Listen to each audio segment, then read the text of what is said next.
নাভানের এই অবস্থার জন্য আমি দায়ী? তুমি কি করে বলতে পারলে? কেন বলতে পারবো না? ছোট থেকে তুমি নাভানের প্রতি নিজের জেদ চাপিয়ে দিয়েছ। সব কিছুতেই নিজের জেদ, রাগকে প্রাধান্য দেওয়া ভালো নয় সোহানা। রাগান্বিত হয়ে উচ্চস্বরে বলে ওঠে নাহিদ মির্জা। তার মেজাজ বিগড়ে গিয়েছে প্রায়। সোহানা গম্ভীর মুখে অবাক হয়ে চিৎকার দিয়ে বলে, আমি নিজের জেদ রাগ কখন তোমার উপর প্রয়োগ করেছি? তোমার ছেলের বিগড়ে যাবার দোষ আমার উপর দিও না। সোহানার চিৎকার পাশের রুমে থাকা নিপা আর নওয়াজ মির্জার কান অবধি চলে যায়। তারা দুজনে বিস্ময় নিয়ে তাদের রুমের সামনে আসে। আয়শা, ইনায়া, নিধি, ঈশান ও ততক্ষণে চলে আসে। কারণ আজ পর্যন্ত সোহানা আর নাহিদ মির্জা দুজনেই নিজেদের সাথে উচ্চ সুরে কথা বলেনি। তাদের রুমের দরজা খোলা ছিল। নাহিদ মির্জা সোহানার কথার প্রেক্ষিতে ভয়ঙ্কর আক্রোশ নিয়ে বলে, না, সেটা আর দিব না, কারণ আমিও সমান দোষী। যে তোমার কথা শুনে নাভানকে কানাডায় পাঠিয়েছি, আর ভুল করেছি ইনেয়ার সাথে, তার বিয়ে দিয়ে। এবার আমি সব ঠিক করব, আর ইনেয়ার প্রতি কোনো দরদ দেখাবে না তুমি। ওদের জন্য যা করার আমি করব। কি করবে তুমি? হ্যাঁ, ওকে বাড়ি থেকে বের করে দেবে? তাহলে শুনে রাখো নাহিদ, আমি ইনায়াকে অন্য কোথাও যেতে দেব না। তাদের দুজনের বিষয় আমি দেখব। ক্রোধিতভাবে বলে ওঠেন সোহানা। নাহিদ মির্জা রাগের ভস্মীভূত হয়ে সোহানের দিকে আঙুল তুলে বলে, কি দেখবে তুমি? তুমি ওদের কারোরই ভালো করতে পারবে না, ইনায়ারও না, আর হলো নাভান, তারও না, কারণ তুমি তার আসল মা নও। বিস্ফোরণ মন্তব্য করে ঘর থেকে বেরিয়ে গেলেন নাহিদ মির্জা। এতক্ষণ বাড়ির প্রত্যেকটা সদস্য নীরব শ্রোতা হিসেবে ছিলেন যেন। কেউই কিছু বলতে পারল না। নাহিদ মির্জার কথায় সবাই অবাক হলেও অবাকের চরম পর্যায়ে পৌঁছে গেলেন ইনায়া। নাভান সোহানের ছেলে নয়। সোহানা অবাক হয়ে তাকিয়ে রইলেন। সে নাভানের মা নয়। কথাটা বলতে পারলেন নাহিদ মির্জা? এত বছরের আদর, ভালোবাসা, স্নেহ, মায়া, মমতা সব কিছুই কি ফিকে? সে কি সত্যি নাভানের মা হতে পারেনি? অতীতে সেই প্রায় ভুলে যাওয়া সত্য আবার তাকে মনে করিয়ে দিলেন নাহিদ মির্জা। মনে করিয়ে দিলেন তার এতদিন সে শুধু মায়ের অধিকার দেখিয়েছেন নাভানের ওপর। ধপ করে চেয়ারে বসে পড়লেন সোহানা। পাথর বনে গেছেন তিনি। নওয়াজ তার ভাইয়ের পিছন ছুটলেন। আয়শা আর নিপা সোহানার পাশে এসে দাঁড়ালো। তাকে সান্ত্বনা দেওয়ার ভাষা খুঁজে পেলেন না তারা। আমি আসলে সৎমা, তাই না? আয়শার দিকে তাকিয়ে করুণ গলায় বলে উঠলেন সোহানা। কাঁদলেন আয়শা। সে জানে নাভান সোহানার কতটা আপন। তিনি ভীত গলায় বলে, তুমি নাভানের মা সোহানা? নাহিদের কথা মন থেকে ফেলে দাও। জানোই তো সহজে রাগে না, রাগলে মাথা ঠিক থাকে না। বলে সোহানার মন ঠিক করার একটু চেষ্টা করেন তিনি, কিন্তু সফল হলেন কই। মুহূর্তেই কেঁদে ওঠেন সোহানা। ভেতরটা যেন নিস্তেজ হয়ে গেছে তার। ইনার নিজের কাছে খুব খারাপ লাগছে। তার জন্য এত ঝামেলা, কি করে ঠিক করবে সব? নিধি মায়ের কান্না দেখে গুমড়ে কেঁদে উঠল। তার মায়ের কান্না সহ্য হচ্ছে না। বাবা কি করে মাকে এই কথা বলতে পারল? নিধির পাশে দাঁড়ানো ঈশান, সে নিধিকে ধমক দিয়ে বলল, এমন সিরিয়াস মোমেন্টকে তুই কমেডি সিন বানিয়ে দিলি গাধি। চুপ কর, তোর কান্না দেখে আমার হাসতে মন চাইছে। কান্নার বেগ বাড়িয়ে দিল নিধি। ঈশানকে জড়িয়ে ধরে হাতের পাশে নাক মুছে কাতর কণ্ঠে বলল, মাকে থামতে বলো ভাইয়া, আমার খুব কষ্ট হচ্ছে। এক সর্দি মুসলি আমার সাথে। ছোট মাকে থামাবো, তার আগে তুই থাম গাধি, না হলে পুরো মির্জা বাড়ি আজকে কমেডি হল হয়ে যাবে। ইনায়া পিছু ফিরে দৌড়ে নিজের ঘরে আসে। আর ভালো লাগছে না তার। যে করেই হোক তার এই বাড়ি ছাড়তে হবে, না হলে ঝামেলা মিটবে কম, পারবে বেশি। টেবিলের উপর নাভানের হাস্যোজ্জ্বল একটি ছবি রাখা। সেখানে তাকিয়ে দীর্ঘশ্বাস ফেলে ইনায়া। হঠাৎ মনে আসে, নাভান সোহানার ছেলে না হলে কার ছেলে? ইনায়ার মনে হয় সে না জানলেও হয়তো বাড়ির সবাই সত্যটা জানে। আচমকা একটা জিনিস মনে আসতে ইনায়া ছটপট করে আলমারির কাছে যায়। সেখান থেকে বের করে একটা ডায়েরি। ইনায়ার মামা মিজানুল করিম তার বাবা মায়ের লাশ দাফন করে শেষবারের মতো ইনায়ার সাথে দেখা করতে এসেছিল। তখন কান্নারত ইনায়া মামার সাথে ভালো করে কথা বলতে পারেনি। মিজানুল করিম তাকে একটা নাম্বার লিখে দিয়ে বলেছিল, কখনো দরকার পড়লে এই নাম্বারে যোগাযোগ করতে। এটা তার ছেলের নাম্বার। সে প্রায় সময় ঢাকার বাহিরে থাকেন। ইনায়া ভালো মতো নাম্বারটায় চোখ বোলায়, তারপর বিড়বিড় করে সেটা। ফাহাদ করিম। ইনায়া ভালো করে নামটা আওড়ায়। তাকে এই ফাহাদ করিমের সাথে দেখা করতে হবে। সে তার মামার ছেলে। ফোনটা বের করে নাম্বারটা ঢুকে ফোন লাগালো ইনায়া। নিজেরই ব্যবস্থা করতে হবে। মিটিং করে রাতে ডিনার শেষে রেস্টুরেন্টের বাইরে এসে দাঁড়ায় নাভান। সাফরান গেছে পার্কিং প্লেস থেকে গাড়ি ঘোরাতে। কনকনে ঠান্ডা বাতাস বইছে। রাতের দিকে তুষারপাত হওয়ার সম্ভাবনা আছে। মোবাইলে সময় দেখল নাভান।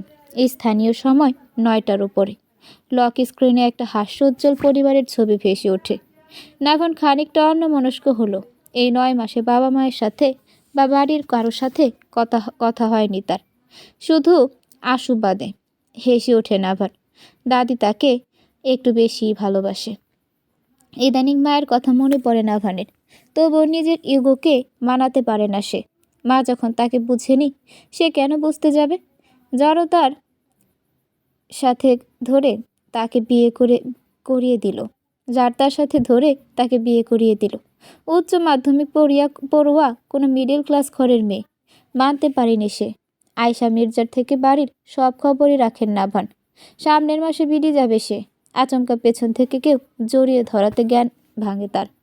হতভাগ হয়ে পেছনে তাকাতেই অদিতিকে দেখতে পায় নাভান। রেগে কঠিন একটা গালি মুখে আনতে গিয়েও গিলে নেয় সেটা। ততক্ষণে সাফরান গাড়ি নিয়ে হাজির, কিন্তু সে গাড়ির ভেতরেই বসে রইল। স্যার আর তার ঢঙ্গি পার্টনারের কথা শুনতে নারাজ সাফরান। নাভান নিজেকে সামলে নিল। নাক টেনে আশেপাশে তাকিয়ে অদিতির দিকে কঠিন দৃষ্টিতে তাকিয়ে জিজ্ঞেস করে, কি চাই? নাভান, প্লিজ একটা কথা শোনো আমার। আর একটা সুযোগ দাও আমাকে। কিসের সুযোগ? নাভান ভ্রুকুচকে অদিতির দিকে তাকিয়ে জিজ্ঞেস করে। অদিতি অনেকটা বিচলিত মুখে মলিন হয়ে বলে, আমাদের সম্পর্কের এইভাবে হঠাৎ করে কী সব ভয় বলো? 2 বছরের রিলেশন আমাদের। নাভান বিরক্তি নিয়ে মাথার হুডি ফেলে চুলগুলো হাত দিয়ে পেছনে ফেলে তপ্ত কণ্ঠে বলে ওঠে, লিসেন অদিতি, আমি রাস্তায় দাঁড়িয়ে তোমার সাথে কোনো সিক্রেট করতে চাই না। এক্ষুনি যাও এখান থেকে। আমার মাথা নষ্ট করো না। অদিতি মূর্তিমানভাবে দাঁড়িয়ে আছে। এই নাভানকে তার চেনা নয়। এতটা কি করে বদলে যেতে পারে নাভান? অদিতির প্রতি নাভান অনেক পজিটিভ ছিল সে। হঠাৎ কি হলো ভাবতে পারছে না অদিতি।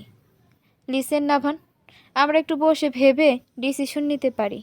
রাগের মাথায় সেদিন কি বলে ফেলেছি। নাভান আর কোনো কথা না বলে গটগট পায়ে গাড়িতে গিয়ে উঠল। গম্ভীর মুখে সাফরানকে বলল গাড়ি স্টার্ট করতে।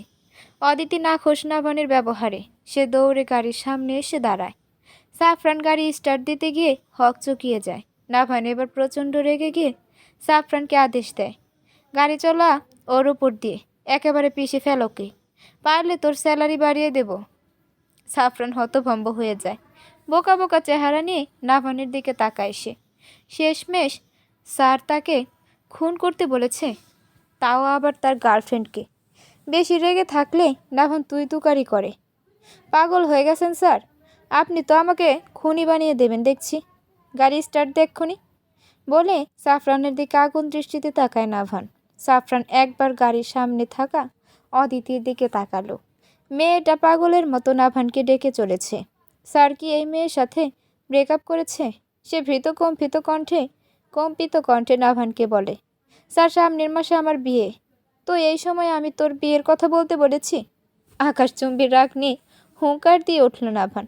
সাফরান সামান্য ঢুক গিলে মিনমিনে স্বরে বলে, মানে স্যার, খুন করলে তো জেলে ঢুকতে হবে, তখন আমার বিয়ের কি হবে? নাভান গাড়ি থেকে বেরিয়ে এলো। আজ অদিতির একটা হেস্তনেস্ত করবে সে। নাভান এগুতেই সেখানে জিসা আর লিও উপস্থিত হলো। তারা নাভানকে অদিতির দিকে এভাবে তেড়ে যেতে দেখে আশ্চর্য হলো অনেক। জিসা এবার এগিয়ে গেল অদিতির কাছে। তারপর হকচকিয়ে নাভানকে বলে ওঠে, ভাইয়া প্লিজ, আমি অদিতিকে নিয়ে যাচ্ছি। মাঝ রাস্তায় সিক্রেট করবেন না। নাভান এবার রুষ্ট কণ্ঠে বলে, তাই করো। ওর মতো মশামাছিকে মেরে হাত নষ্ট করতে চাই না আমি। কথাটা বলে আপাদমস্তক লিওকে একবার দেখল নাভান। তারপর গাড়িতে উঠে বসতেই সাফরান গাড়ি চালালো। সাই সাই করে চলে গেল সেটি। কুয়াশাচ্ছন্ন রাস্তার মাঝে দাঁড়িয়ে অদিতি এবার চিৎকার করে ওঠে, ছাড়বো না নাভান, কিছুতেই এত সহজে হাতছাড়া করবো না আমি তোমাকে, কিছুতেই না। জিসা অদিতিকে শান্ত হতে বলে। অদিতি ভেঙে চূর্ণ বিচূর্ণ হয়ে গেছে যেন। অদিতির মতো মেয়ের এমন অবস্থা হবে ভাবতেই যেন অবাক হচ্ছে জিসা। লিও এবার খানিকটা টলতে টলতে অদিতির সামনে এসে দাঁড়ায়। মুখ বাঁকিয়ে বিদ্রুপের হাসি দিল সে, মুখটা করুণ করে কণ্ঠে রাগ নিয়ে বলে ওঠে, কষ্ট হচ্ছে তাই না অদি? আমারও হয়েছিল যখন আমার বাচ্চাটাকে তুই খুন করেছিলি, তা আবার এই নাভানের জন্য। শাস্তি পাচ্ছিস তুই, আরও শাস্তি বাকি আছে তোর, বলে লিও উল্টো হেঁটে তার গাড়ির দিকে এগোলো। অদিতি বিড়বিড় করে কিছুক্ষণ গালি দিল লিওকে। নেহাত ছোটবেলার বেস্ট ফ্রেন্ড না হলে জানে মেরে দিত। জিসাল বরাবরই লিওর প্রতি আপসেট হয়। আজকাল কত অহরহ হচ্ছে আবর্ষণ, কিন্তু এই ছেলে ভুলতে পারছে না বাচ্চাটার কথা। স্ট্রেস। জিসা অদিতিকে নিয়ে পা বাড়ায় সামনে। আজ সকাল সকাল ভার্সিটির উদ্দেশ্যে বেরিয়ে গেছে ইনায়া। গতকালের ঘটনার পর থেকে বাড়িটা একদম নিশ্চুপ হয়ে আছে, কেউ কারোর সাথে কথা বলেনি তেমন। নিধি আজকে যাবে না বলে জানিয়েছে। ইনেয়ার জন্য বিষয়টা ভালো হয়েছে। কালকে ফাহাদের নাম্বারে কল দেওয়ার পরও কানেক্ট করতে পারেনি ইনায়া, তাই ঠিক করেছে সে নিজেই যাবে তার মামার বাসায়। বাড়ির কাউকে এই বিষয়ে জানায়নি ইনায়া। ভার্সিটির গেটের সামনে গাড়ি থামতে নেমে পড়ে ইনায়া। সামনে ঝুঁকে নমনীয়ভাবে ড্রাইভারকে বলে ওঠে, আঙ্কেল, আজকে নিতে আসার দরকার নেই, একটা কাজ আছে আমার, সময় হলে আমি চলে যাব। ড্রাইভার আতোয়ার মুখে কোনো রাগ করলেন না, সে বিরক্তভাবে তাকালো ইনায়ার দিকে। সে তার ইনায়াকে নিতে আসার কোনো ইচ্ছাই নেই। তারপর গাড়ি স্টার্ট করে সেখান থেকে চলে গেলেন তিনি। ইনায়া সেটা দেখে একটা দীর্ঘশ্বাস ফেলল। প্রথম দিন থেকেই আতোয়ার তাকে পছন্দ করে না। ইনায়া এবার সামনে এগিয়ে যায়। একটু দূরেই বাস স্টপ। ইনায়া কাউন্টার থেকে টিকিট কেটে বাসে ওঠে। জানালার সাথে সিটে বসে পড়ে সে। 1 ঘন্টার রাস্তা অতিক্রম করতে হবে। ইনায়া জানালা দিয়ে বাইরে তাকায়। আকাশটা মেঘলা কিছুটা, কেমন গুমোট হয়ে আছে চারপাশ। মন ভার হলো ইনায়ার। জীবনটা তার চরকির মতো ঘুরছে। সে কি একটু সুখী হতে পারত না জীবনে? বাবা মা যাবার সাথে সাথে তার সুখ শান্তি যেন মরুর বুকে এক পশলা বৃষ্টির ন্যায়। গাড়ি চলতেই ভ্রম দূর হয় ইনায়ার। পাশের সিটে একজন বয়স্ক লোক বসে আছে। অনুমানিক বয়স 50 হবে হয়তো। কিছু দূর যেতে ইনায়া লক্ষ্য করল লোকটি তার পায়ের দিকটা স্পর্শ করেছে। ইনায়া ভয়ার্থ মুখে লোকটার দিকে তাকায়। গাড়ির হালকা ঝাঁকিতেই লোকটা তার উপর ঢলে পড়ছে। ইনায়া প্রচণ্ড অস্বস্তি নিয়ে জানালার দিকে চেপে বসে। প্রচণ্ড কান্না পাচ্ছে তার। আমার বয়োজ্যেষ্ঠ মানুষ, এতটাই নিচু মন মানসিকতা। ইনায়া আশেপাশে তাকাতেই দেখতে পায় তার বয়সী একটা মেয়ের পাশের সিট খালি আছে। সে উঠে দাঁড়িয়ে লোকটাকে বলে উঠল, উঠে দাঁড়ান এখান থেকে। লোকটা পান খাওয়া দাঁতে বিশ্রীভাবে হাসল। পা হালকা জমিয়ে ইনায়াকে যাওয়ার জন্য ইশারা করে লোকটা। ইনায়ার গাটা ঘিন ঘিন করে ওঠে। সে এবার জোরেই বলে ওঠে, উঠুন এখান থেকে আপনি। ইনায়ার কথায় কয়েকজনের নজর তার দিকে পড়ে। বাসের হেল্পার দৌড়ে আসে। কি হয়েছে আপা? আমি এখানে বসবো না, ওনাকে উঠতে বলুন, আমি ওই আপুটার পাশে বসবো। মেয়েটাকে দেখিয়ে বলে উঠল ইনায়া। হেল্পার লোকটাকে সরিয়ে ওই মেয়েটাকে ইনায়ার পাশে বসায়। সাথে কয়েকজন ওই লোকটাকে বিশ্রীভাবে গালিও দেয়। ইনায়া চোখ বন্ধ করে সিটে বসে পড়ে। তার সামনে আরও এইসব পরিস্থিতি মোকাবেলা করতে হবে। অপেক্ষা করতে হবে সামনে কি হয় তা দেখার জন্য। হাতে ধোয়া ওঠা কফির কাপ নিয়ে বেলকনিতে দাঁড়িয়ে আছে নাভান। চোখ তার সামনে, নিকোষ কালো রাতের কুয়াশা জড়ানো আকাশ থেকে বহমান কুচি কুচি বরফের দিকে। প্রচণ্ড ঠান্ডা বাতাস বইছে, কিন্তু এই ঠান্ডার মধ্যেও পাতলা ফুল হাতার একটি টি শার্ট পরে দিব্যি দাঁড়িয়ে রয়েছে সে। মাঝে মাঝে দু ঠোঁট ফাঁক করে কফি খাচ্ছে। হঠাৎ করে ফোনের ভাইব্রেশন শব্দে পকেট থেকে ফোন বের করে নাভান। সামনে ধরতেই চমকে ওঠে সে। ফোন স্ক্রিনে মা নামটি জ্বলজ্বল করছে। নাভান অনেক অবাক হয় আর নার্ভাসও লাগছে তার। কি মনে করে মা এতদিন পর তাকে কল করলো? 9 মাসে যে তার নামই সব শুনলে সবাইকে বকাঝকা করতো। কতদিন পর মায়ের সাথে কথা বলবে, কোথা থেকে শুরু করবে ভেবে পাচ্ছে না নাবান। ভেতরটা যেন হাতুড়ি পেটা করছে কেউ। এর মধ্যে কয়েকবার কেটে কেটে ফোন আবার এসেছে। নাভান এবার ফোন রিসিভ করে কানে রাখে। ওপাশ থেকে কোনো শব্দ পায় না সে। খানিকক্ষণ চুপ করে কম্পিত কণ্ঠে শুধায়, মা, ও মা, কেমন আছো তুমি? এই একটা বাক্য ফোনের অপর পাশের ব্যক্তির নীরবতা ভঙ্গ হয়। সোহানা মির্জা হাসে একটু। হ্যাঁ, সে অনেক ভালো আছে। সামনে যে কাজ করবেন তিনি, তাতে আরও বেশি ভালো থাকবেন। আছি তো বেশ, যেমন রেখে গিয়েছিলে। ভেবেছিলাম খারাপ থাকবো, কিন্তু আমার ভালো থাকাটা তা হতে দিচ্ছে কই। তাই তো না চাইতেও ভালো আছি। মায়ের এমন কঠিন কথার মানে বুঝতে পারে না ভান। ঠিকই তো, সে তার মায়ের সব কষ্টের মূল। তিনি তার জন্য সারা জীবনে তো স্যাক্রিফাইস করেছে। তাকে সে না বুঝেই অনেক বড় কষ্ট দিয়েছে। মা তো সন্তানের দেওয়া শত কষ্ট মেনে নিয়েও বলতে পারে ভালো আছি। নাবান বিড়বিড় করে আকুতি ভরা কণ্ঠে বলে, সরি মা, আমাকে মাফ করে দাও। আমি তোমার কষ্টের কারণ হতে চাইনি। তুমি কেন সরি বলছো নাভান? ভুল তো আমি করেছি। আমি তোমার জীবনটা নষ্ট করে দিয়েছি। নিশ্চয়ই আমি তোমার মা হবার যোগ্যতা রাখি না। যোগ্যতা আর কি, আমি তো তোমার মাই নই। মা, কি বলছো? সত্যি সরি, মাফ করে দাও আমাকে। হঠাৎ করে এত কিছু ঘটায় মেনে নিতে পারিনি আমি। নাভানের কথায় কিঞ্চিত হাসল সোহানা মির্জা। তার ছেলের এই একটিমাত্র বাক্য কি ঠিক করে দেবে আগের গত 9টা মাস আর এক তরুণীর হৃদয় ভাঙা যন্ত্রণা? না তো, ভেবে দীর্ঘশ্বাস ফেললেন। অযথা আর কোনো কথা না বাড়িয়ে তিনি কণ্ঠে গম্ভীরতা এনে নাভানের উদ্দেশ্যে বললেন, ভেবেছিলাম সারা জীবন তোমাকে খুশি রাখবো, তোমাকে সব কিছু বেস্ট এনে দেব। কখনোই তোমার মন খারাপের কারণ হব না, ভালো মানুষ হিসেবে গড়ে তুলব। কিন্তু আমি সরি বেটা, আমার নিজের দেওয়া ওয়াদা আমি নিজে রাখতে পারিনি। ভালো মানুষ বানাতে পারিনি আমি তোমাকে। ভালো করতে গিয়ে সবসময় তোমার খারাপটা করে ফেলেছি। হয়তো তোমার মা হতে পারিনি, কিন্তু এবার থেকে আমি সব ঠিক করে দেব। তুমি যা চাও তাই হবে। কথাগুলো বলে কিছুক্ষণ চুপ করে রইলেন সোহানা মির্জা। নাভানও নিশ্চুপ, কোনো কথা নেই তার মুখে। সোহানা হঠাৎ করে নাভানকে আদেশের স্বরে বলে, নেক্সট উইকে বাংলাদেশে আসো তুমি। ডিভোর্সের অ্যাপ্লাই করব আমি। একটা পবিত্র বিয়েকে অবজ্ঞা করেছো তুমি। 3 কবুল বলে যাকে বিয়ে করেছো তাকেও অসম্মান করেছো। তোমার আদর্শ নীতি বিদেশের মাটিতে মিশে গেছে। এখন এই সম্পর্ক না রাখাই ভালো। ডিভোর্স হয়ে গেলে তারপর যাকে খুশি বিয়ে করে নিও, এবং কি ওই বাজারের মেয়েটাকেও। এখন থেকে তোমার কথাই থাকবে। কথাটা বলে নাভানকে কিছু বলতে না দিয়েই ফোন কেটে দিলেন সোহানা মির্জা। নাভান গম্ভীর হয়ে চিন্তা করতে লাগলো, সোহানা হঠাৎ করে এমন ডিসিশন নিলেন কেন? সেটা নাভানের বোধগম্য হচ্ছে না। কই, এই 9 মাসে দাদির সাথে কথা বলে তার মনে হয়নি যে সোহানা ওই মেয়েটাকে এত সহজে ছাড়বে। আর বাড়িতে কি কোনো ঝামেলা হয়েছে? মা তার সাথে এমন পরপর ভাবে কথা বলল কেন? ভাবছে নাবান।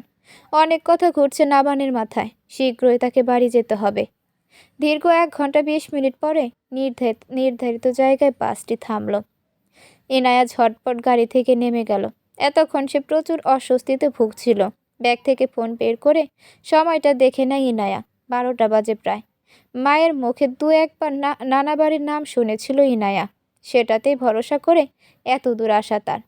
ইনায়ার নানা রেজাউল করিম এক সময় এই এলাকার মেয়র ছিলেন। মায়ের থেকে শোনা, তার নানা জীবনের অর্ধেক সময় রাজনীতিতে দিয়েছেন। এলাকার বাসিন্দাদের প্রিয় নেতা ছিলেন তিনি। ইনায়ের বিশ্বাস, রেজাউল করিমের নাম বললে যে কেউ তাকে বাড়ির ঠিকানা বলে দেবে। ইনায়া নিজের মনের জোর বাড়িয়ে সামনে হাঁটে। কয়েকজনকে জিজ্ঞেস করার পরও কেউ বাড়ির সঠিক ঠিকানা দিতে পারে না। ইনায়ার নিজের প্রতি প্রচুর রাগ হচ্ছে এখন। তার নানা বেঁচে নেই। এখন তার মামা সেখানে নাও থাকতে পারে। ইনায়া দীর্ঘশ্বাস ফেলে সামনের একটা দোকানে যায়। একটা পানির বোতল কিনে সাইডে দাঁড়িয়ে চোখে মুখে পানি দেয়। দোকানে একটা বয়সী লোক বসে চা খাচ্ছে। ইনায়া লোকটা রেজাউল করিমের কথা জিজ্ঞেস করতে লোকটা তার দিকে আশ্চর্য দৃষ্টিতে তাকিয়ে বলে, তার বাড়ি কোথায় আমি জানি, কিন্তু বাড়ির খবর দিয়ে কি করবে তুমি? তিনি তো এখন বেঁচে নেই। ইনায়ের মলিন মুখে হাসি ফুটল তৎক্ষণাৎ। সে খুশি হয়ে বলল লোকটাকে, তিনি আমার নানা, আমার মামা মিজানুল করিম। আমি পুরান ঢাকা থেকে এসেছি। ইনায়ার কথায় লোকটা বিস্ময় হয় প্রচুর। ইনায়ের দিকে তাকিয়ে থাকে কিছুক্ষণ, তারপর মুখে হাসি টেনে বলে, তোমার মায়ের নাম কি সাজিয়া? মাথা নাড়াই ইনায়া অবাক হয়ে বলে, আপনি কি করে জানেন? আমি সুরেশ। আমি ওই বাড়িতে আজ 25 বছর ধরে ড্রাইভারের চাকরি করি। তোমার মাকেও আমি দেখেছি। চলো আমার সাথে, তোমারে নিয়ে যাই। ইনায়া রাজি হলেও ভেতরে একটা ভয় কাজ করছে। এভাবে একটা অচেনা লোককে বিশ্বাস করা কি ঠিক হবে? সুরেশ ইনায়াকে বলল তার গাড়িতে বসতে। ইনায়া মনে হাজার শঙ্কা নিয়ে গাড়িতে বসে। যেতে যেতে সুরাজ মিজানুর করিমের অবস্থানের কথা বলল। তার 2 ছেলে 1 মেয়ে। তিনি তার বাবার মতো রাজনীতি করেনি। সে একজন প্রভাবশালী ব্যবসায়ী। মিজানুর সবসময় রাজনীতি থেকে দূরে থেকেছেন, কিন্তু তার 2 ছেলে যেন দাদার আদর্শই ঠিক মতো মাথা পেতে নিয়েছে। শত চেষ্টা করেও ছেলেদের রাজনৈতিক বিষয় থেকে সরাতে পারেননি। বড় ছেলে ফাহাদ করিম বর্তমান মেয়র, আর ছোটজন বড় ভাইয়ের উপর বিশাল বট বৃক্ষের ছায়া মতন এক বা পাশ। দুজনেই তুখোর রাজনীতিবিদ। তাদের সাথে বাবার সম্পর্ক দাকুমরার মতন। এইসব গল্প শুনতে শুনতে কাঙ্ক্ষিত জায়গায় পৌঁছে যায় ইনায়া। বিশাল বড় আলিশান বাড়ির মূল ফটকের সামনে গাড়ি থামায় সুরেশ। তার হাতে থাকা রিমোটটি টিপতেই কালো রঙের দরজা 2 ভাগ হয়ে রাস্তা দেয় তাদের। গাড়িটা ভেতরে নিতেই আবারও নিজেদের জায়গায় ফিরে যায় সেটা। ইনায়া অবাক হয় প্রচুর। এটাকে বিশাল দেহির বডিগার্ডের থেকে কম মনে হচ্ছে না। সুরেশ নেমে এসে ইনায়ার সাইডের দরজা খুলে দেয়। ইনায়া নেমে দাঁড়াতেই তার চোখ পড়ে বিশাল বড় আলিশান ডুপ্লেক্স বাড়িটার দিকে। সাদা রঙের বিশাল বাড়িটাকে নেহাত প্রাসাদ বললে ভুল হবে মনে হয়।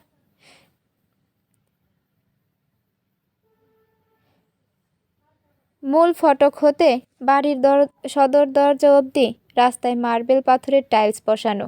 সাথে রাস্তার 2 সাইডে বিভিন্ন নাম না জানা গাছ সারিবদ্ধভাবে দাঁড়িয়ে আছে। ইনায়া দেখতে পায় বাড়িটির এক পাশে খুব সুন্দর ফুলের বাগান। সুরেশ ইনায়াকে দাঁড়াতে বলে ভেতরে যায়। ইনায়া হাঁটতে হাঁটতে বাগানের ভেতর যায়। হঠাৎ একটা শোরগোলের আওয়াজ কানে আসতেই চমকে সামনে তাকায় ইনায়া। বাগানের পাশে বড় একটা খোলা জায়গা। সেখানে 7-8 জন মিলে একটা লোককে বেদমভাবে মারছে। আর পাশে একটা চেয়ারে পায়ের উপর পা তুলে ইচ্ছে মতো সিগারেট টানছে সুঠাম দেহের বলিষ্ঠ একটা পুরুষ। কালো রঙের পাঞ্জাবিটা শরীরে এঁটে আছে। পায়ের উপর পা তুলে দিব্যি আনন্দের সহিত দেখছে ওই লোকের মার খাওয়া। ইনায়া হকচকিয়ে যায় কিছুটা, ভীতিভাবে সামনে এগোয়। লোকটাকে মারতে মারতে আধমরা করে ফেলেছে প্রায়। রক্তে ভেসে যাচ্ছে সবুজ ঘাসের মাটির উপর। তবুও লোকগুলোর থামবার কোনো লক্ষণ নেই। হঠাৎ করে চেয়ার থেকে উঠে দাঁড়ায় সেই পুরুষ। ঠোঁটের ভাঁজে সিগারেট রেখেই হাতে একটা হকি স্টিক দিয়ে লোকটাকে মারতে শুরু করে। চোখ দিয়ে আগুন ঝরছে তার। গগনবিদারী চিৎকার দিয়ে ওঠে লোকটা। এবার স্টিকটা লোকটার মুখে ঢুকিয়ে দেয় সে। মুখ থেকে সিগারেট ফেলে বিশ্রী একটা গালি দিয়ে বলে, বাপ আমার খবর লিক করস তুই? কত বড় করে যা তোর রানা? আমি দেখবো আজ সেটা। আমার সাথে থেকে আমার পেছনে ছুরি মারিস শালা। লোকটার প্রাণ প্রদীপ নিভু নিভু প্রায়, তবু কিছু বলার জন্য ঘোঙ্গাতে থাকে। মুখ থেকে স্টিকটা বের করে আবারও মারতে থাকে লোকটা। ফর্সা সুন্দর মুখশ্রী আগুনের মতো লাল হয়ে আছে। দলের লোকগুলো এখন তার ভয়ে সিটিয়ে আছে। মার খাওয়া রানা এবার অস্পষ্টভাবে বলে আওড়ায়, জায়ান ভাই, মাফ করে দেন। আর জীবনে এমন ভুল করুম না। আর একটা সুযোগ দেন ভাই। সুযোগ তোকে, যাতে করে পরের বার জায়গা মতো বাস দিতে পারিস। না ভাই, আর জীবনে আপনার সাথে 2 নাম্বারই করুম না। সুযোগ দেন আমারে। বেশ একটা শর্তে দিতে পারি। বলে ঠোঁট বাঁকিয়ে ভয়ঙ্কর রকম হাসি দেয় জায়ান করিম। দলের একজনকে চোখ দিয়ে কি যেন ইশারা করে জায়ান। জায়ানের হাসি দেখে রানার কলিজাটা শুকিয়ে গেছে প্রায়। সে বুঝতে পেরেছে তার সাথে কি হতে চলেছে। একটা ছেলে বড় একটা ধারালো ছুরি নিয়ে এলো জায়ানের কাছে। রানা ছটফট করতে শুরু করলো সেটা দেখে। জায়ান মুখে আরেকটা সিগারেট গুঁজে দিয়ে লাইটার দিয়ে আগুন ধরালো। রানার দিকে ঘাড় বাঁকা করে তাকিয়ে কিঞ্চিত হাসলো সে। শুধু তোর একটা হাত আর জিভ কেটে ফেলবো, এতেই আমার চলবে। তারপর তোর ভুল মাপ। বলে রানার দিকে ঝুঁকে পড়ে জায়ান। ইনায়া এতক্ষণ দূরে দাঁড়িয়ে দেখছিল এই পাষণ্ড পুরুষটিকে। এতটা নির্দয় কি করে হতে পারে মানুষ? ইনায়ের প্রথম কিছুটা ভয় করলেও এখন প্রচণ্ড রাগ লাগছে। এতগুলো মানুষ একটাও লোকটাকে হেল্প করছে না, থামাচ্ছে না কি ওই নির্দয় লোকটাকে। ইনায়া মনের মধ্যে কিছুটা সাহস সঞ্চয় করে এগিয়ে যায় জায়ানের দিকে। রানার উপর থেকে ধাক্কা দিয়ে দেয় জায়ানকে, কিন্তু বিধিবাম ইনায়ার মতো এমন চুনোপুটির শরীর বিশাল দেহের জায়ানকে নাড়াতে পারল না একটু। আচমকা মৃদু ধাক্কা খেয়ে সামনে তাকায় জায়ান। তার থেকে এক হাত দূরে সাদা সালোয়ার স্যুট পরে দাঁড়িয়ে আছে একটা মেয়ে। মায়াবী কোমল মুখশ্রীতে রাগের আভাস, ঠোঁট কামড়ে ধরে তার দিকে তাকিয়ে আছে। আপাদ মস্তক ইনায়াকে উপর নিচ দেখে নেয় জায়ান। কত বয়স হবে? এই পুচকে মেয়েটা তাকে ধাক্কা মেরেছে। বিষয়টা মাথায় আসতেই রেগে গেল জায়ান। নাক ফুলিয়ে ইনায়ের সামনে গিয়ে দাঁড়ায় সে। ঠোঁটের ভাঁজে রাখা সিগারেট শেষ টান দিয়ে ফেলে দেয় সেটা। অতপর ইনায়ের মুখে ছাড়ে মুখ ভর্তি বিষাক্ত নিকোটিনের ধোঁয়া। অতপর অত্যন্ত গভীর কণ্ঠে বলে, সাহস তো মন্দ নয় মেয়ে। জায়ান করিমের গায়ে হাত। তো কি চাই তোমার? ইনায়া চোখ মুখ কুঁচকে কিছুটা পিছিয়ে যায়। নিঃশ্বাসের সঙ্গে ধোঁয়াটা ভেতরে গেছে কিছুটা। গায়ের ওড়না দিয়ে নাক মুখ চেপে ধরে সে। তারপর সামনে রাগান্বিত হয়ে তাকায় জায়ানের দিকে। কেউ কাউকে এমন জঘন্যভাবে মারতে পারে কিভাবে? আপনি কি মানুষ? ভ্রু কুচকায় জায়ান। কেন? আমাকে কি মানুষের মতো মনে হচ্ছে না? আমার তো মনে হচ্ছে না। আজ তো জানোয়ার একটা। ক্রোধিত নয়নে তাকিয়ে গম গম গলায় বলে উঠল ইনায়া। জায়ান আবার পেছনে তাকিয়ে তার লোকদেরকে ডেকে আনে। সুর সুর করে সব কটা সামনে আসতে জায়ান বলে ওঠে, এই, আমাকে দেখতে কি মানুষের মতো লাগে না? আমার হাত পা সব ঠিক আছে না? মানে এক্সট্রা বেশি কিছু নাই তো? না ভাই, আপনি একদম ঠিক আছেন। ওই সেমরি ভুলভাল বকতাছে। সব কটা এক সুরে বলে ওঠে। এনায় প্রচণ্ড রাগ নিয়ে বলে, শুধু হাত পা ঠিক থাকলেই মানুষ হওয়া যায় না, তার জন্য মনুষ্যত্ব লাগে, যার ছিটে ফোটাও আপনার মাঝে আমি দেখছি না। জায়ান একটা মেকি হাসি দিয়ে ইনায়ের দিকে তাকায়। তারপর বুকের ভেতর হাত দিয়ে কষ্ট পাবার ভান করে। আপনার মানুষের জন্য খুব দরদ, অন্যের সমস্যা দেখলে এগিয়ে আসেন। আপনিও তো দেখছি খুব সাহসী, তাই না? হ্যাঁ তাই। আপনাদের মতো মনুষ্যত্বহীন নই আমি, যে মানুষ পিটিয়ে তক্তা বানাবো। জায়ান আচমকা তার মুখের আদল পরিবর্তন করে ফেলে। খানিকক্ষণ আগের হাস্যোজ্জ্বল মুখটা ভয়ঙ্কর করে তোলে। চোখ দুটো তার ভীষণভাবে ক্রোধের আগুনে জ্বলজ্বল করছে। হাতটা পেছনে দিয়ে কোমরে গোজা রিভলভার বের করে আনে। হঠাৎ করে রিভলভার দেখে ইনায়ার সাহস পাখি ফুরুত করে উড়ে পালায়। দাঁত দিয়ে নখ কাটতে থাকে সে। যত যাই হোক, অস্ত্রের আঘাত সে খেতে চায় না। আর সে যে ভয় পাচ্ছে সেটাও বুঝতে দেবে না। জায়ান ইনায়ের দিকে তাকিয়ে রিভলভার দিয়ে কপালের ডান পাশটা চুলকায়। ইনায়ের সাহস ধরে রাখার প্রয়াস দেখে হাসি একটু। মুহূর্তে হাতের রিভলভার দিয়ে মাটিতে পড়ে থাকা রানার বাঁ পায়ের গোড়ালিতে গুলি করে সে। হঠাৎ গুলির বিকট শব্দ আর রানার আত্মচিৎকারে ভয় পেয়ে কানে হাত দিয়ে মাটিতে বসে পড়ে ইনায়া। বুকটা তার ধড়ফড় করছে। মৃদুভাবে চোরা চোখে একবার সামনে তাকায় ইনায়া। সবাই তার দিকে তাকিয়ে হাসছে। ইনায়ার এবার হাত পা কাঁপতে শুরু করে। শেষমেশ সন্ত্রাসী সামনে এসে পড়ল। আর তাকাতে এতক্ষণ জ্ঞান ফিরল। পাশেই রানা গঙ্গাচ্ছে। ইনায়ার খারাপ লাগলেও কিছু করার নেই। তা সাহসী নারী, আপনার সাহস কই? কথাটা শুনে সামনে জানোয়ারের দিকে তাকায়। জায়ানের দিকে তাকায় ইনায়া।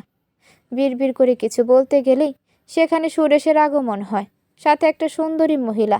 ইনায়াকে এভাবে বসে থাকতে দেখে সুরেশ হতভম্ব হয়ে জিজ্ঞেস করে, কি হলো ইনায়া? কিছু হয়েছে তোমার? এভাবে রয়েছো কেন? কাকা, এই জ্ঞানী সাহসী নারীকে কই থেকে পাইলেন আপনি? এর তালাশি তো আমি এতদিন করতেছিলাম। জায়ানের কথায় ভ্রু কুচকে রানার দিকে তাকালো সুরেশ। ঘটনা বুঝতে তার বেশি দেরি হলো না। সে কিছু বলতে যাবে, তার আগেই পাশ থেকে কথা বলে ওঠে অজ্ঞাত মহিলা। এসব কি জায়ান? আর রানার এই অবস্থা কেন? কি করেছো ওকে? নিজেদের ছেলেদের কেন মারছো? জায়ান কিছুটা শান্ত হয়ে তার মায়ের দিকে তাকালো। তার মা মিনারা বেগম এই মারামারি একদম পছন্দ করেন না। জায়ান বাকি ছেলেদের বলল রানাকে নিয়ে হসপিটালে যেতে। রানা অজ্ঞান প্রায়। ছেলেগুলো যেতেই জায়ান ইনায়ার দিকে একবার তাকিয়ে বলে মাকে, এটা রাজনৈতিক কৌশল, এটা তুমি বুঝবে না, বলে জায়গা থেকে প্রস্থান করলো সে। মিনারা বেগম একটা দীর্ঘশ্বাস ফেলে ইনায়ার দিকে এগিয়ে যায়, যার মুখ এখন ভয়ে চুপসে আছে অনেকটা। মিনারা ইনায়াকে ধাতস্থ করতে বলে ওঠে, তুমি বুঝি ইনায়া? সুরেশ বলেছেন তোমার কথা আমাকে। আমি সম্পর্কে তোমার মামি হই। ইনায়া তাকালো মিনারা বেগমের দিকে। অত্যন্ত সুন্দর, আভিজাত্যপূর্ণ নারী মিনারা শরীরে তাই প্রকাশ পাচ্ছে। ইনায়া কোনো কথা বলতে পারল না, কণ্ঠ কাঁপছে তার।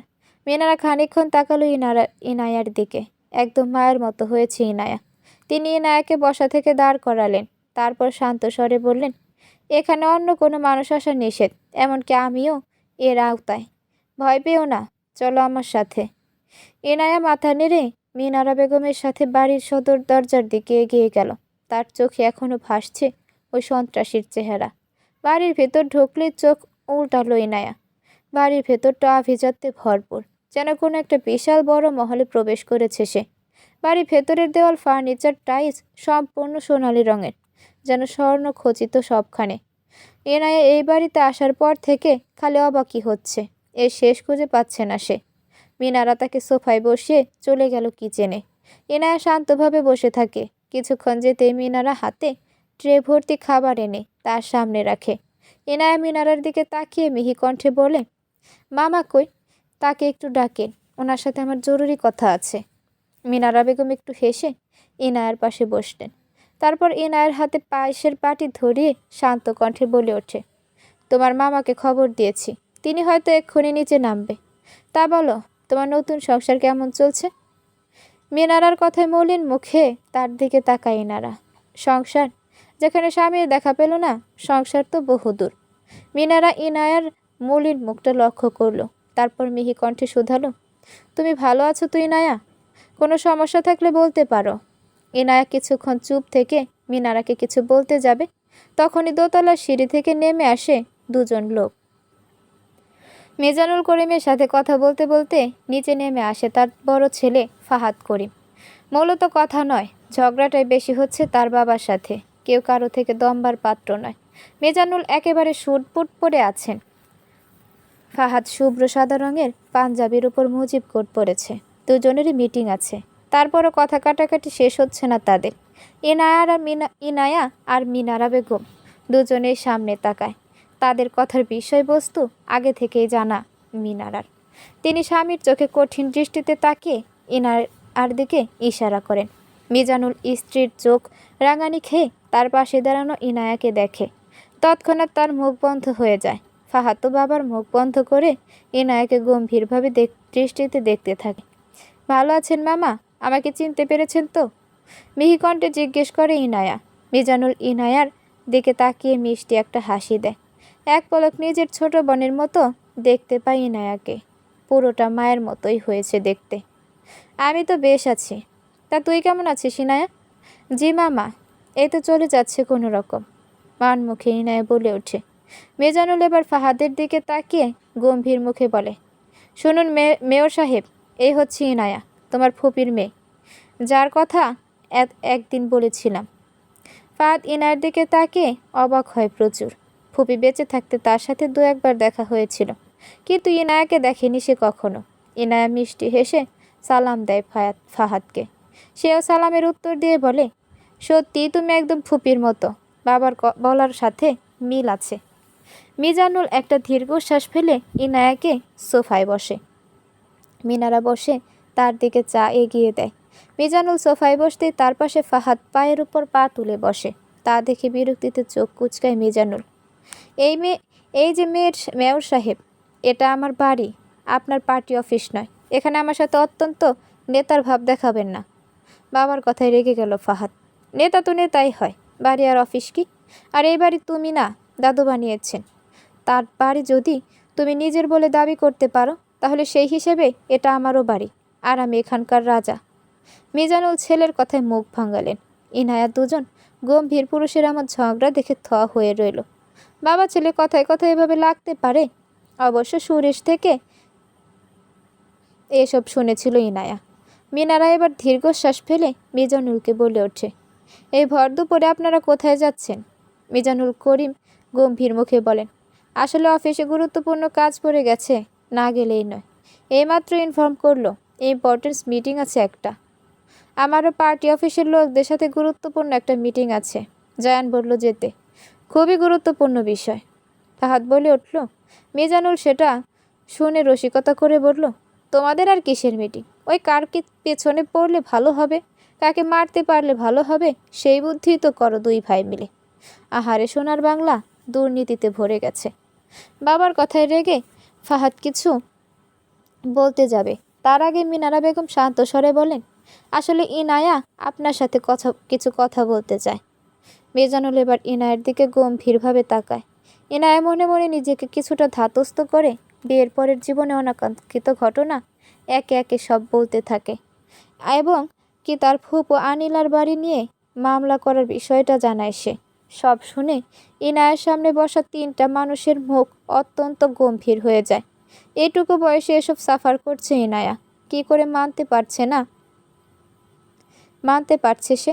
বাবা মা হারানোর পর আবার স্বামীর থেকে পাওয়া লাঞ্ছনা, এসব কি প্রাপ্য মেয়েটার? ভেবে পায় না কেউ। নিজের মনের সব কথা উগরে দেয় ইনায়া। ভেতরটা যেন হালকা হলো প্রচুর।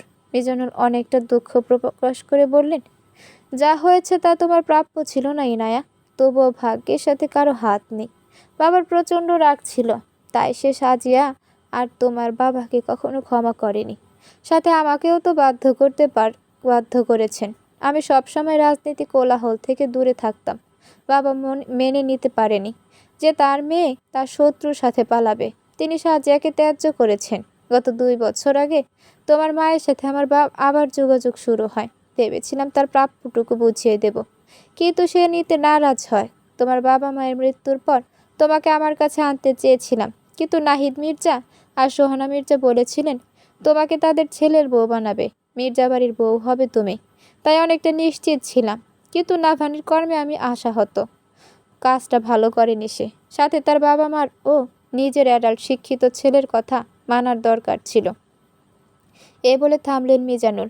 তার সামনে বসে অশ্রু বিসর্জন দিচ্ছে ইনায়া। তিনি মলিন মুখে বলেন, এখন তুমি কি চাও ইনায়া? অনিশ্চিত সম্পর্কের জন্য তুমি এখনো অপেক্ষা করবে, যার কোনো নিশ্চয়তা নেই? আমি তোমাকে সব রকমের হেল্প করব। ইনায়া অশ্রুসিক্ত নয়নে তাকালো একবার, আবার মাথা নুইয়ে মিনমিনে স্বরে বলে ওঠে, মায়া বাড়িয়ে লাভ কি? ওই বাড়িতে থাকতে গেলে আমার শুধু একটা পরিচয়, নাভানের ওয়াইফ। মামনি বাবা যতই আমাকে নিজের মেয়ের মতো দেখুক না কেন, আজ বাদে কাল নিজেদের ছেলের জন্য মন ঠিক কাঁদবে। আর আমার জন্য তাদের একমাত্র ছেলে বাড়ি ছাড়া হোক, সেটা আমি চাই না। আমি আর ওই বাড়িতে থাকতে চাই না। এই সম্পর্কের ভার আর একা বহন করতে পারবো না আমি। আমাকে আপাতত একটা হোস্টেলে থাকার ব্যবস্থা করে দিন, আর ছোটোখাটো কোনো কাজ আমি ঠিক জোগাড় করে নেব। ওই বাড়িতে আর আমি থাকবো না। ইনায়ার কথায় মাথা ঝাঁকায় মিনারা বেগম। আসলেই তো, স্বামী ছাড়া সংসার কিভাবে? যেখানে আজ পর্যন্ত নাভানিনার মুখটা পর্যন্ত দেখেনি, এই সম্পর্কের কোনো ভবিষ্যৎ নেই। মিজানুল করিম খানিকক্ষণ চুপ থেকে বলে ওঠে, সেটাই ভালো। আমি নাহিদ মির্জার সাথে কথা বলে বিষয়টা ঠিক করছি। জীবনটা নতুন করে শুরু করো। আর ফাহাদ, ইনায়াদের বাড়ির বিষয়টা হ্যান্ডেল করো। এতক্ষণ সব কিছু নীরব দর্শকের মতো দেখছিল ফাহাদ। বাবার কথায় মাথা নাড়ায় সে। ইনায়ার জন্য খুব খারাপ লাগছে তার, আর নাভানের জন্য রাগ লাগছে বটে, কিন্তু কি আর করার? আজকাল ছেলে মেয়েদের উপর জিদ চাপিয়ে দিতে নেই। হঠাৎ করে ফোন বাজায়। ফাহাদ উঠে দাঁড়িয়ে গট গট পায়ে বাইরে চলে যায়।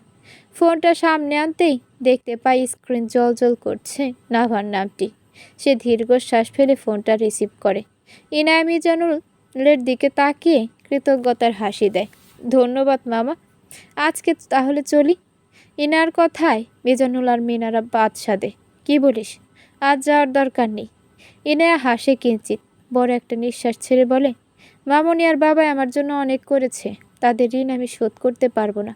আর বাড়িতে আমি কাউকে না জানিয়ে এসেছি। এতক্ষণে হয়তো চিন্তা করছে সবাই। কেউ আর কোনো কথা বলার মতো খুঁজে পেলেন না। মিজানুল ঠিক করলেন ড্রাইভার দিয়ে ইনায়াকে বাড়ি পৌঁছে দেবেন। ইনায়াও রাজি হয়ে যায়। যত তাড়াতাড়ি সম্ভব বাড়িতে যেতে হবে। মির্জা বাড়িতে হট্টগোল বেঁধেছে একটা। সবার মুখ গম্ভীর হয়ে আছে। তার কারণ হলো ইনায়ার এখনো বাড়ি না ফেরা। ঈশান নিধির দিকে তাকিয়ে চোখ মুখ পাকাচ্ছে। নিধি বেচারি ভয়ে চুপসে আছে। ঈশানের ভাষ্য মতে নিধি আজকে ফাঁকি না দিলে এই সমস্যা হতো না। সোহানা আর নিপার মনে অন্য ধারণা। ইনায়া সুযোগ পেয়ে চলে গেল না তো, আর যাবেই বা কোথায়? নাহিদ মির্জার নাওয়াজ তারা দুজনেই ড্রাইভার আতোয়ারকে ইচ্ছে মতো ঝাড়ছে। আতোয়ারের ভেতরে অনেক হিংসা হয়। 2 দিনের মেয়ের জন্য তাকে ঝাড়ি খেতে হচ্ছে। সে বিরক্ত সহিত বলে, মেয়েটাকে আমাকে আনতে যেতে নিষেধ করেছিল স্যার। কি জানি কাজ ছিল তার। বলছে ক্লাস শেষে একা একাই চলে আসবে। সে বলল, আর তুমি মেনে নিলে? ও কি এই রাস্তাঘাট চেনে? আমাদেরও তুমি ইনফর্ম করতে পারতে। গর্ধব একটা। নাহিদ মির্জার ঝাড়ি খেয়ে আতোয়ারের মন আরও বেশি ছেয়ে যায়। সে মিনমিন কণ্ঠে বলে, স্যার দেখেন, কারোর সাথে নিশ্চয়ই ভেগে গেছে। এসব মেয়েদের বিশ্বাস করতে নেই। আতরের কথায় সবাই তার দিকে রক্তচক্ষু নিয়ে তাকালো। সবচেয়ে বেশি রাগলো সোহানা। এই আতরকে উদ্দেশ্য করে বলল, আমাদের মেয়েদের সম্পর্কে একটা বাজে কথা বলবেন না আপনি। আর আজকে থেকে আপনার আর চাকরি করতে হবে না। আপনার দায়িত্ব ছিল আমার মেয়েদের সেফলি ভার্সিটিতে পৌঁছে দেওয়া আর নিয়ে আসা। সেটাতে আপনি ব্যর্থ। যান এখান থেকে। আতর অসহায়ভাবে তাকিয়ে রইল সোহানের দিকে। এত সাধের চাকরি হারাতে হবে তাকে। ঈশান আতোয়ারকে ইশারায় আপাতত বাইরে যেতে বলে। প্রায় সন্ধ্যাবেলা ইনায়া ফিরে আসে মির্জা ভিলায়। সুরেশ তাকে নামিয়ে দিয়ে গেছে। ইনায়া বাড়ি ঢুকতে সবাই তাকে একের পর এক জিজ্ঞাসাবাদ শুরু করে। একসাথে এত প্রশ্ন শুনে ইনায়া কান ধরে আসে প্রায়। ইতিমধ্যে নাহিদ আর নওয়াজ মির্জা পুলিশ ইনফর্ম করেছে। ইনায়া খানিকক্ষণ চুপ থেকে ভীত গলায় বলে ওঠে, আসলে আমি মামার ওখানে গিয়েছিলাম। ইনায়ার কথায় সবাই অবাক হয় প্রচুর। সোহানা মির্জা মলিন হাসে, তারপর শান্ত স্বরে বলে ওঠে, কেন? আমাকে আর বিশ্বাস হয় না বুঝি? মনে হয় আরও ক্ষতি করব? না মামুনি, তেমন কিছু না। আমি চাইনি আমার জন্য তোমার আর বাবার মধ্যে কোনো সমস্যা হোক। আমি জানি তুমি আমার জন্য সবসময় বেস্টটাই করবে। কিন্তু তুমি এমনটা কী কারণে বলছো? ইনায়া অত্যন্ত মলিন কণ্ঠে জিজ্ঞেস করে। সোহানা মির্জা কিছু বলার আগে নাহিদ মির্জা গম্ভীর মুখে বলে ওঠে, কারণ আমরা তোমার ব্যাপারে সঠিক ডিসিশন নিব ইনায়া। কিন্তু তুমি তা বিশ্বাস না করে তোমার মামার কাছে হেল্প চাইতে গেছো। আমাদের উপর সত্যিই কি তোমার ভরসা নেই? ইনায়া হকচকিয়ে ওঠে বলে, ভরসা আছে, কিন্তু আমার জন্য তোমাদের জন্য কোনো ঝগড়া হোক সেটা আমি চাইনি। তাই নিজেই সমস্যা ঠিক করতে চেয়েছিলাম। সোহানা মির্জা ইনায়ার সামনে এসে দাঁড়ায়, তারপর তাকে ধরে সোফায় বসায় আর সেও বসে পড়ে। কোমল মৃদু কম্পিত গলায় বলে, আমাকে বিশ্বাস না করাই ভালো। যেখানে আমি 20 বছরের কারো বিশ্বাস অর্জন করতে পারিনি, সেখানে তুই তো মাত্র 20 দিনের বন্ধু। তোকে আজকে অনেকগুলো কথা বলবো, শুনবি? ইনায়াকে জিজ্ঞেস করে সোহানা। ইনায়া হালকা মাথা নাড়ায়। বাড়ির বাকি সদস্য যেন নীরব দর্শক হয়ে তাদের দেখে যাচ্ছে। নাহিদ মির্জা সোহানার দিকে তাকিয়ে আফসোস করলেন, কালকে ওই রকমভাবে না বললেও পারতেন। কেউ কাকে ইচ্ছে করে খারাপ বানাতে পারে না। তুই নিশ্চয়ই শুনেছিস আমি নাভানের মা নই।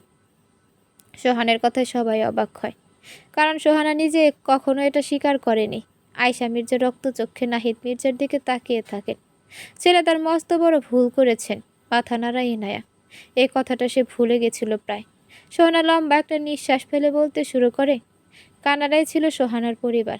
তার বাবা বিশাল বড় বিজনেসম্যান ছিল। বাবার সাথে পুরোদমে বিজনেস পরিচালনা করত সোহানা। সে এবং তার বড় বোন শায়লা আর মা বাবাকে নিয়ে তাদের ছোট্ট সংসার ছিল। শায়লা খুব চঞ্চল স্বভাবের ছিল, একদম সোহানার বিপরীত দিক। সোহানার বাবা আর নাহিদ মির্জা ছিল বিজনেস পার্টনার। সোহানার ফ্যামিলির সঙ্গে বিজনেসের খাতিরেই আসা যাওয়া হতো নাহিদের। সেখান থেকেই প্রণয়ের সম্পর্কে জড়িয়ে যায় শায়লা আর নাহিদ। সম্পর্কের 3 বছর চলাকালীন নাহিদ মির্জাকে বাংলাদেশে ফিরতে হয়, কারণ তার বাবার হঠাৎ মৃত্যুতে সব দায়িত্ব তার কাঁধে এসে পড়ে। শায়লা তার পরিবারকে নাহিদের কথা বলতেই সবাই রাজি হয়ে যায়, বিয়ে দিয়ে দেয় তাদের। শুধু অমত করেছিল সোহানা, শেষমেশ বাংলাদেশে থাকবে তার বোন। সংসার জীবনের 2 বছরের মধ্যে তাদের ঘর আলো করে আসলো নাভান। ভালোই সুখে কাটছিল শায়লা আর নাহিদের সংসার। এত কিছুর মাঝে সোহানা তখনও বিয়ে করেনি।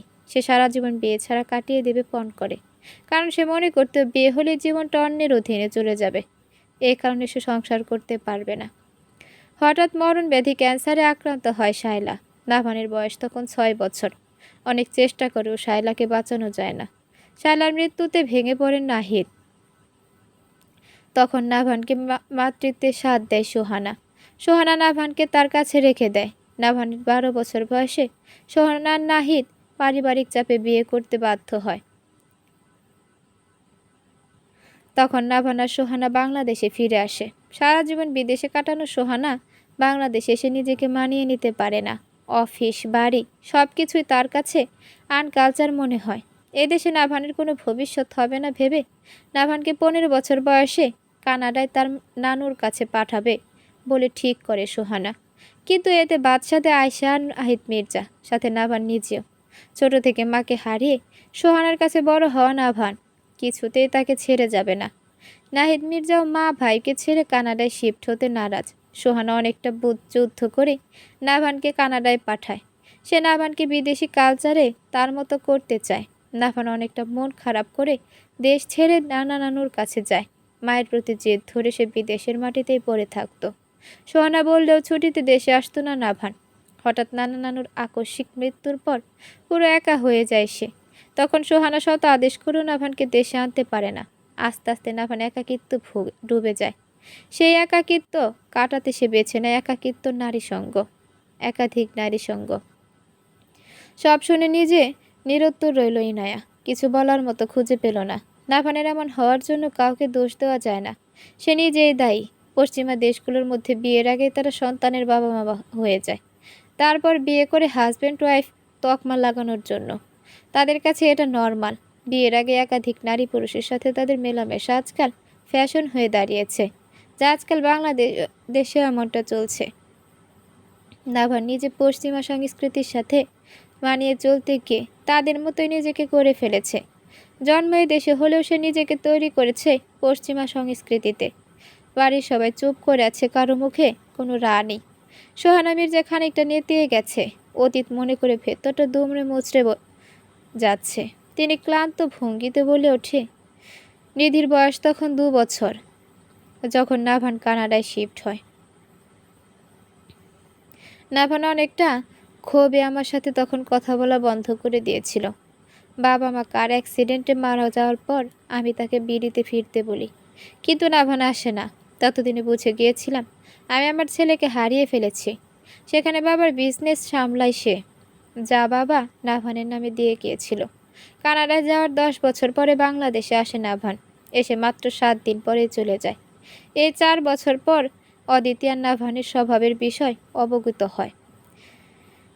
সেদিন নিজেকে অনেক অনেক অসহায় মনে হয়েছিল।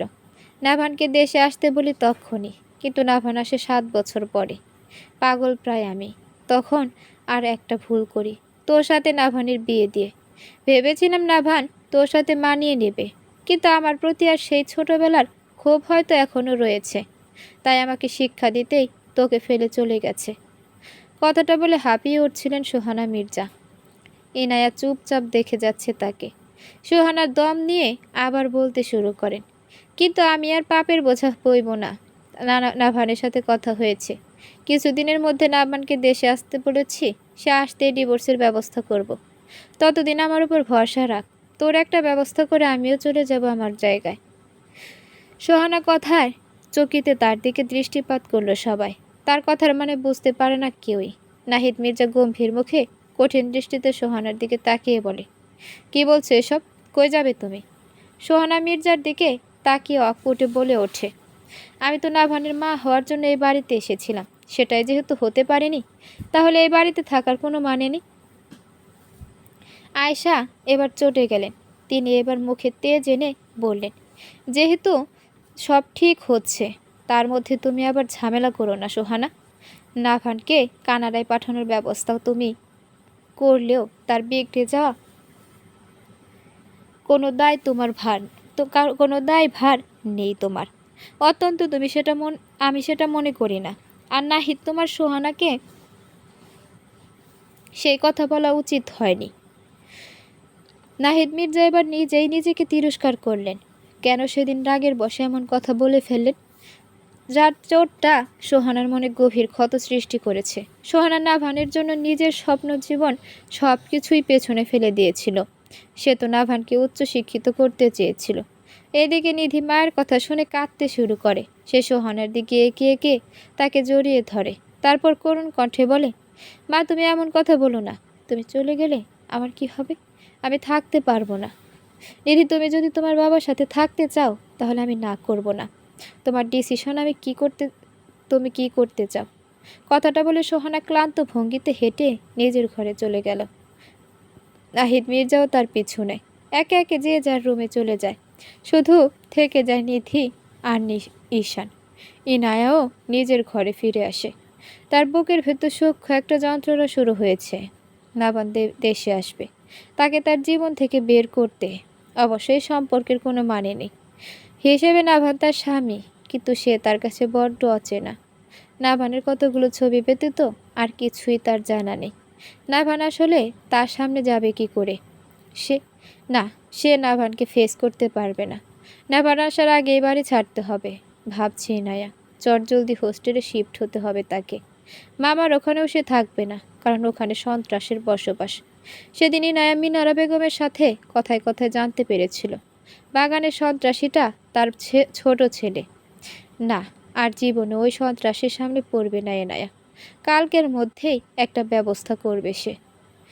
নিধি এখনো বসে কাঁদছে। ঈশান তার পাশে বসে শান্ত স্বরে বলে, কাঁদিস না নিধি, তুই তো জানিসই বড় মার রাগ বেশি। দেখবি রাগ পড়ে গেলে সব সময়কার মতো ঠিক হয়ে যাবে। এবারের ঘটনাটা একটু বেশিই জটিল। আমার মনে হয় না মা কারো কথা শুনবে। নাভান ভাইয়ের কথা তো শুনবে। তুই একটা কাজ কর ভাই, ভাইয়ের সাথে কথা বল, দেখবি বড় মার রাগ উড়ে যাবে। ঈশানার কথায় তার দিকে তাকায় নিধি। কান্নারত নিধির চোখ মুখ নাক লাল হয়ে আছে। ঈশানের বড্ড মায়া হয় নিধির জন্য। হাত বাড়িয়ে তার চোখের পানি মুছে দেয় ঈশান। তারপর আস্তে করে বলে, মনে থাকবে তো? নিধি মাথা নাড়ায়। তার মনে থাকবে ঈশানের কথা। সে ঈশানের দিকে তাকিয়ে মিষ্টি একটা হাসি দেয়। তারপর হাত দিয়ে চোখ মুছে। হাত দিয়ে সর্দি ফেলতেই আতকে ওঠে নিধি, কারণ ইতিমধ্যে ঈশানের শার্টে সর্দিটা লেগেছে। ঈশান হতভম্ব হয়ে তার দিকে তাকায়। নিধি ঠোঁট উল্টে দেয় ভয়ে। সে কি করবে? সামান্য কাঁদলে তার সর্দি বেড়ে যায়। ঈশান অত্যন্ত গম্ভীর কণ্ঠে তাকে বলে, তুই গাধি, সারা জীবন গাধিই থেকে যাবি। এভাবে কেউ সর্দি মুছে? ঈশান চোখ মুখ কুঁচকে রেখেছে। আচমকা নিধি হেসে উঠে ঈশানের মুখ দেখে। ঈশান নিধির দিকে তাকিয়ে হাসতে থাকে। মেয়েটা নর্মাল হয়েছে, সেটাই বেশ। নির্জন প্রহরী, রাতের মধ্যভাগ চলছে। আকাশে মিটিমিটি তারাগুলো হাসছে।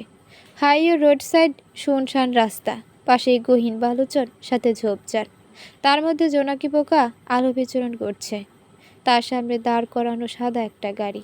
গাড়ির হেডলাইটটা খানিকক্ষণ নিভে ফের জ্বলতে শুরু করেছে। গাড়ির উপর শুয়ে সিগারেটের ধোঁয়া আকাশের দিকে উড়িয়ে দিচ্ছে জায়ান। সাদা কালো টি শার্ট আর ট্রাউজার পরিহিত জায়ানকে রাত জাগা নিশাচর পাখির মতো মনে হচ্ছে। নির্ঘুম চোখ দুটো রক্ত জবার মতো লাল হয়ে আছে। পাশে এক পা ঝুলিয়ে বসে কাঁদছে ফাহাদ। শার্টের হাত দিয়ে একটু পরে পরে চোখ মুছছে সে। মাঝে মধ্যে বিড়বিড় করে কি যেন বলছে। আর কত ফ্যাস ফ্যাস করে মেয়েদের মতো কাঁদবি ভাই? তোকে দেখে কোনো রকমে মনে হচ্ছে না তুই একজন সম্মানিত মেয়ে।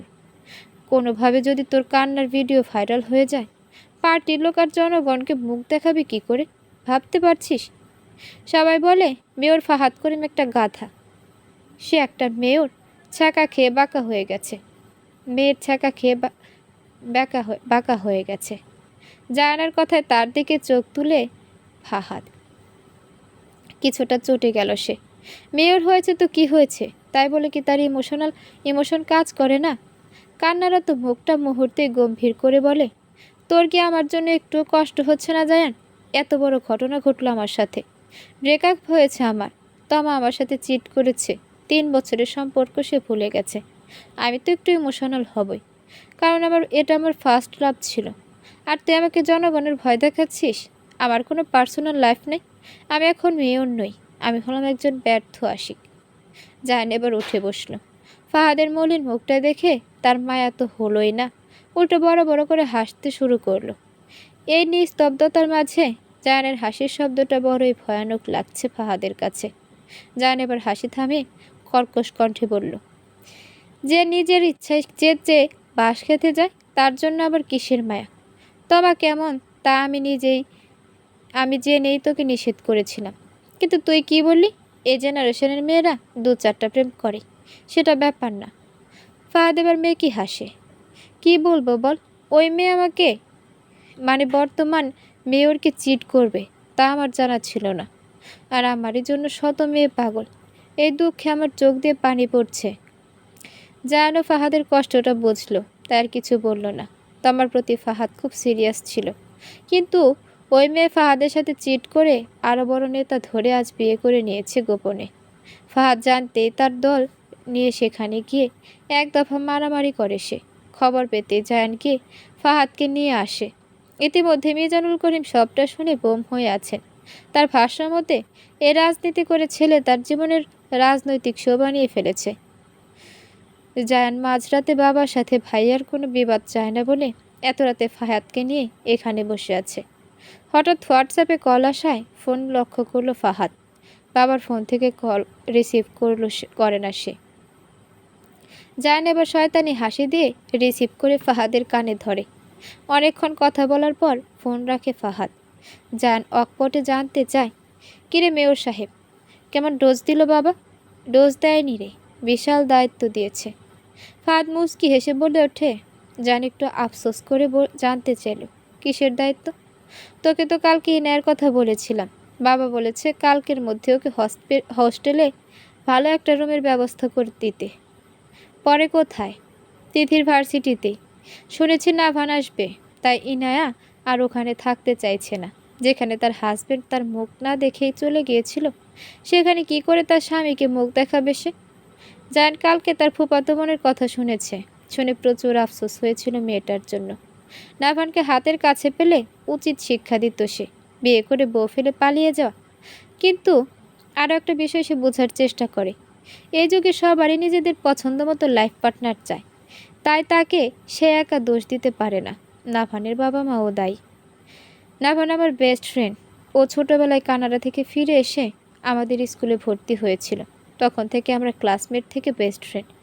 বছর 3 পরে নাভান আবার তার খালামণি তার বর্তমান মা জোর করে বিদেশ পাঠায়। অনেকটা ক্ষোভে এসে দেশ ছেড়েছিল। এরপর থেকে নাভানের সাথে আমার ফোনে যোগাযোগ ছিল। প্রায় 17 বছর নাভান 2বার দেশে এসেছিল। নাভান সব আমাকে বলেছে। মায়ের প্রতি জেদ ধরে সে বিয়ে করে কানাডায় চলে যাবে, সেটাও। সেদিন ইনায়ের কথা শুনে অবাক হয়েছিলাম খুব। নাভানের বউ কিনা আমারই বোন। যাই হোক, এবার একটা বিহিত হলেই ভালো হবে।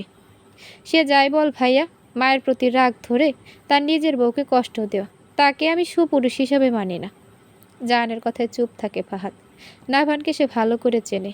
সুন্দর অজস্র মায়া ভরা মুখটা দেখলে যে কেউ এই ছেলের প্রেমে পড়বে।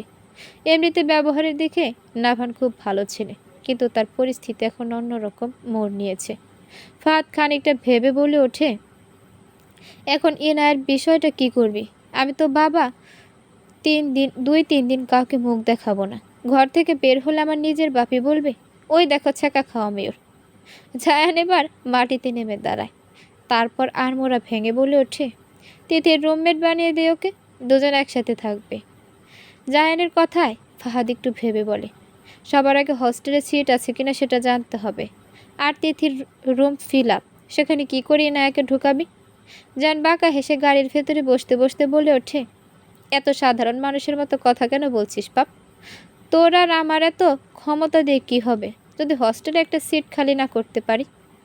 ফাহাদ বুঝতে পারে সামনে কি হতে চলেছে, তাই মাথা না ঘামিয়ে কথা গাড়িতে উঠে বসে সে। জানি স্টেডিয়াম ঘোরাতে ঘোরাতে মৃদু হেসে ওঠে। জানিস ভাই, তোকে দেখে আমার কি গান মনে হচ্ছে? ফাহাদ গুমরা মুখে বলে ওঠে, কিসের মতো? ওই যে আমারে ধরাই দিলা আইক্কাওয়ালা বাস। ফাহাদ রেগে জোরে বলে ওঠে, খুবই জঘন্য তোর গানের গলা, ছি।